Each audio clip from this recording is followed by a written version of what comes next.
बिस्मिल्लाहिर्रहमानिर्रहीम। अस्सलाम वालेकुम प्यारे बच्चों। 10th के लिए एक नया टॉपिक है forest and wild life resources.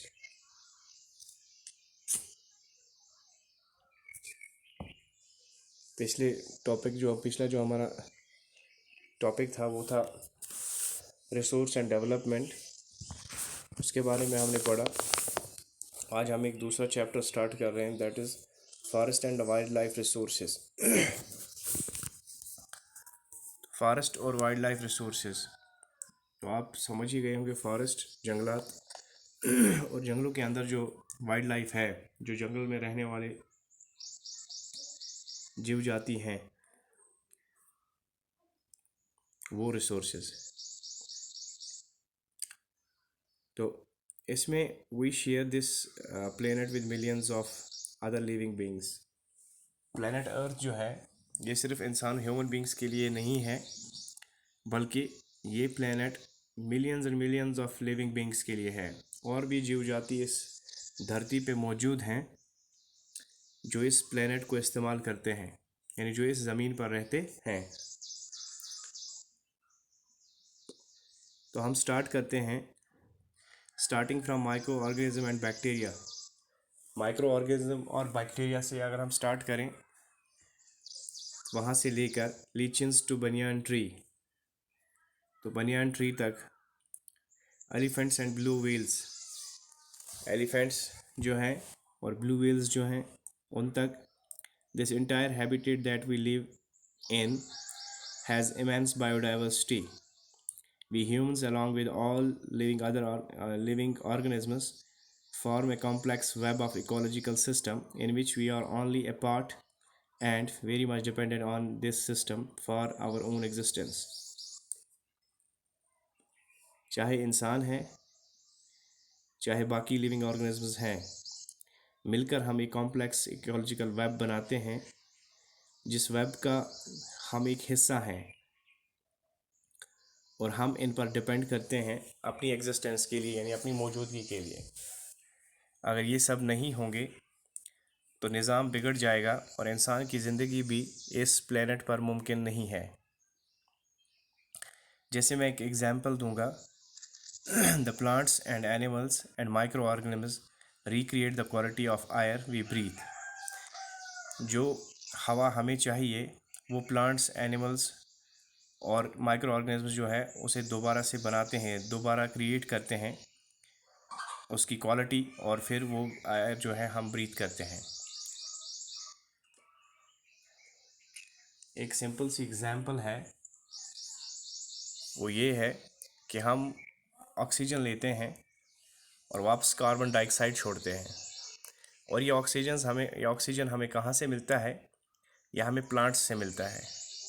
और अगर प्लांट्स नहीं होंगे तो वो ऑक्सीजन प्रोड्यूस नहीं करेंगे, जो हमारे लिए खतरे की घंटी होगी। तो इस तरह से हम समझ सकते हैं कि हमारी जो ज़िंदगी है वो प्लांट्स के बगैर मुमकिन नहीं है।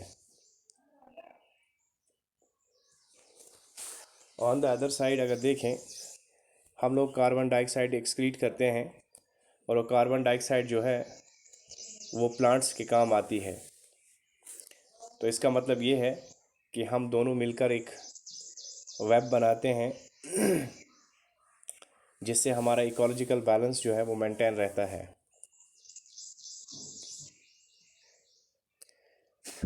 अब एक दूसरी मिसाल लेते हैं, the water we drink and the soil that produce our food without which we can not survive. जो पानी हम पीते हैं और जो ज़मीन हमारे लिए ग़िज़ा मुहैया करती है, जिसके बगैर हम जिंदा बिल्कुल भी नहीं रह सकते। Forests play a key role in the ecological system as these are also the primary producers on which all other living organisms depend. Forests जो हैं ये हमारे इस इकोलॉजिकल सिस्टम में एक की रोल अदा करते हैं। इन्हें प्राइमरी प्रोड्यूसर्स कहा जाता है फॉरेस्ट्स को। अब ये चीज़ समझने के लिए हमें बायोडाइवर्सिटी और बायोलॉजिकल डाइवर्सिटी जो है ये समझ आना चाहिए। तो बायोडाइवर्सिटी क्या होता है, या इसका दूसरा नाम है biological diversity is immensely rich in wildlife and cultivated species, diverse in form and function, but closely integrated in a system through multiple network of interdependence। जो बायोडाइवर्सिटी है उसमें वाइल्ड लाइफ और कुछ वो स्पेशीज़ जो हम कल्टिवेट करते हैं, ये एक फंक्शन आपस में, एक इंटीग्रेटेड फंक्शन होता है इनका, एक मल्टीपल नेटवर्क होता है जिससे ये एक दूसरे पर इन्हिसार करते हैं, मुनहसर करते हैं। इसे बायोडाइवर्सिटी कहा जाता है। अब फ्लोरा एंड फाना जो इंडिया का है उस पर हम बात करेंगे। If you look around you will be able to find that there are some animals and plants which are unique in your area. आप अपने गिरदो नवा में देखिए, आपके गिरदो नवा में बहुत सारे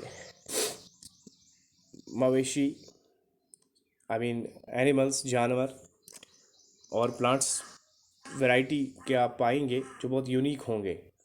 in fact India is one of the world's richest country in terms of its vast array of biological diversity. Hindustan एक मशहूर मुल्क है जहाँ पर एक वैरायटी ऑफ जो डाइवर्सिटी है, बायोलॉजिकल डाइवर्सिटी है, वो पाई जाती है। दिस इज़ पॉसिबली ट्वाइस और thrice the number yet to be discovered. You have already studied in detail about the extent and variety of forest and wildlife resources in India. India के wild life resources और यहाँ के forest के बारे में तो आपने बहुत ही डिटेल में पढ़ा होगा। You may have realized the importance of these resources in our daily life. अब फॉरेस्ट रिसोर्सेज की जब हम बात करते हैं तो हमारी डेली लाइफ में इसका क्या महत्व है, इसकी क्या इम्पोर्टेंस है। जैसे अगर हम नाइन्थ में पढ़ेंगे, नाइन्थ में आपने पढ़ा होगा जब हमने पैस्टोरलिज्म पढ़ा था इंडिया का, तो उसमें हमने देखा था कि जंगलों का और ग्रेजिंग ग्राउंड्स का कितना बड़ा रोल था ह्यूमन सर्वाइवल के लिए यहाँ इंडिया में। सिमिलरली अफ्रीका की जब भी हमने बात की थी वहाँ का भी सेम प्रोसीजर था। अब हम यहाँ से समझ सकते हैं कि वाइल्ड फॉरेस्ट्स जो हैं इनका, या वाइल्ड लाइफ रिसोर्स जो है, इनका कितना अहम रोल है इंसान की ज़िंदगी में। These diverse flora and fauna are so well integrated in our daily life that we take these for granted। ये जो पेड़ पौधे हैं या जो जानवर हैं, जो फ्लोरा फाना जिसे हम कहते हैं, इनका हमारी ज़िंदगी से इतना ज़्यादा लिंक है, लेकिन हम इसे फॉर ग्रांटेड लेते हैं, हम इसे इग्नोर करते हैं। But lately they are under great stress, many due to intensity to our environment। लेकिन ये फ्लोरा फाना जो है ये बड़ी ही दुविधा में है, ये बड़ी, it is really under stress. किस वजह से ये स्ट्रेस में है? क्योंकि जो हमने अपने एनवायरनमेंट में जो प्रेशर हमने बढ़ाया है, जो इसकी इंटेंसिटी जो हमने इसकी रेज की है अपनी कारस्तानी से या अपनी मनमानियों से। Some estimated suggested that at least 10% of India's record wild flora and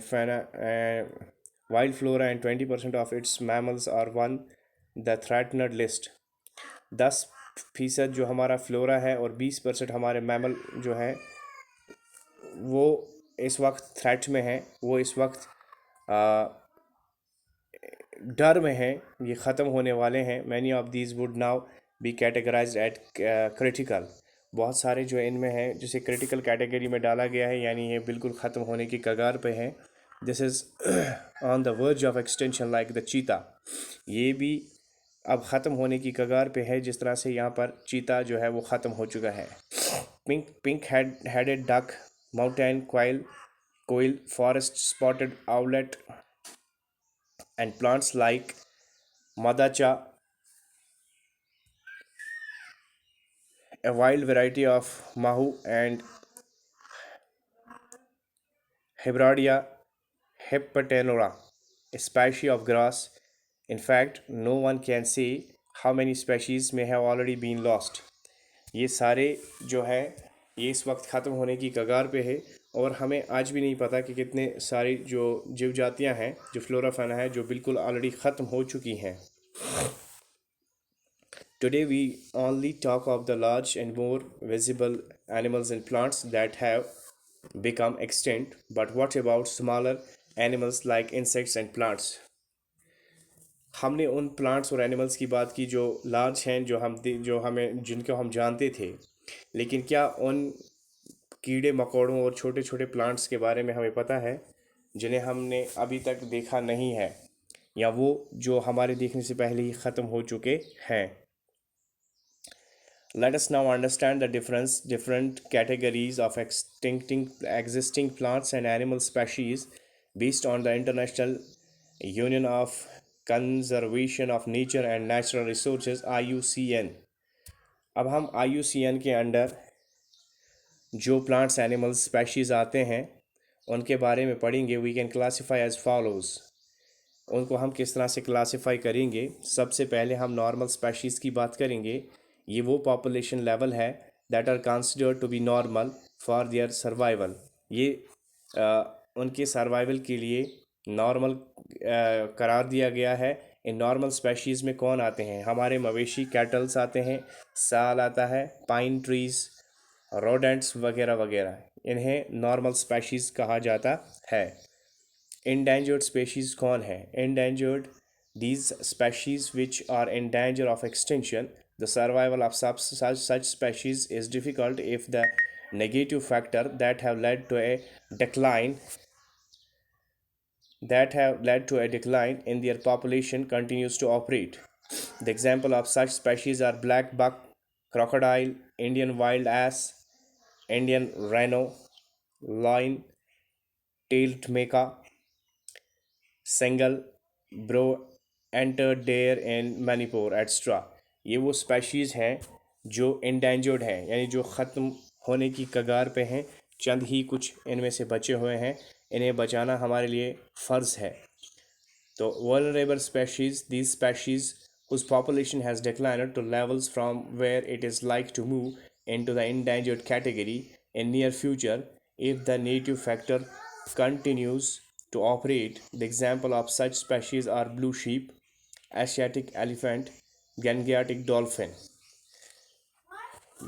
ये वो स्पेशीज़ हैं जो आने वाले वक्त में इन्हें हम एंडेंजर्ड करार दे सकते हैं अगर वक्त पे कदम उठाए नहीं गए.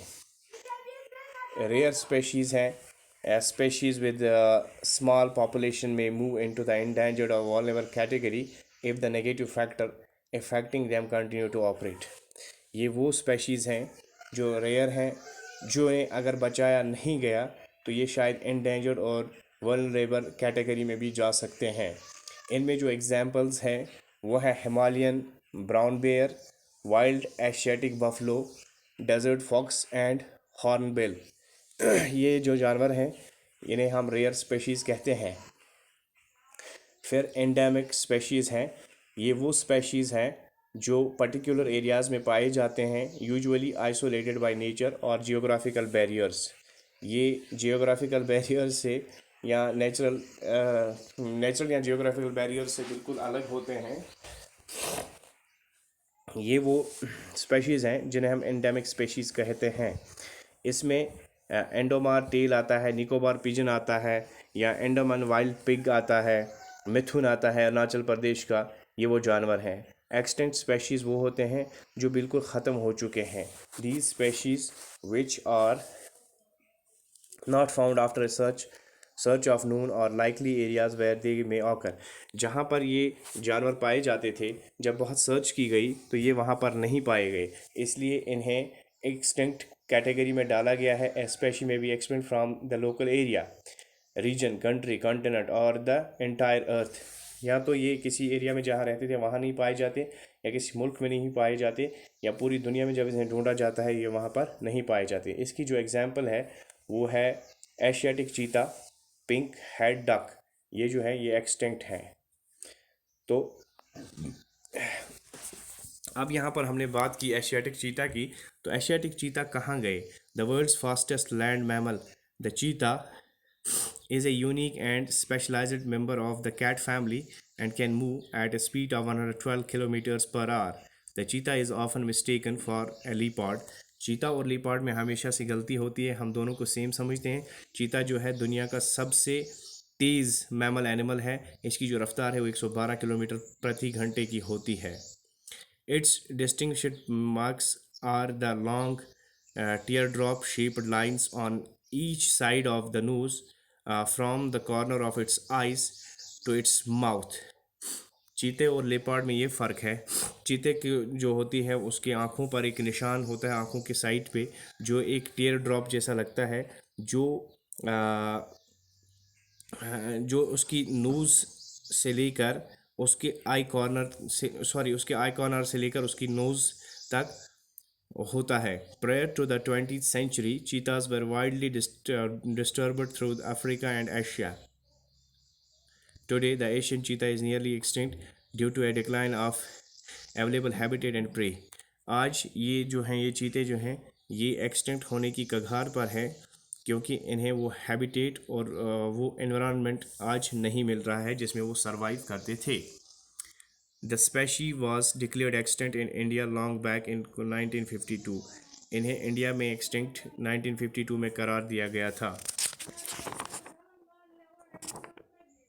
इस तरह से ये टॉपिक हमारा बिल्कुल आज क्लियर हो गया। कल एक नया टॉपिक होगा, what are the negative factors that cause such fearful depletion of the flora and fauna.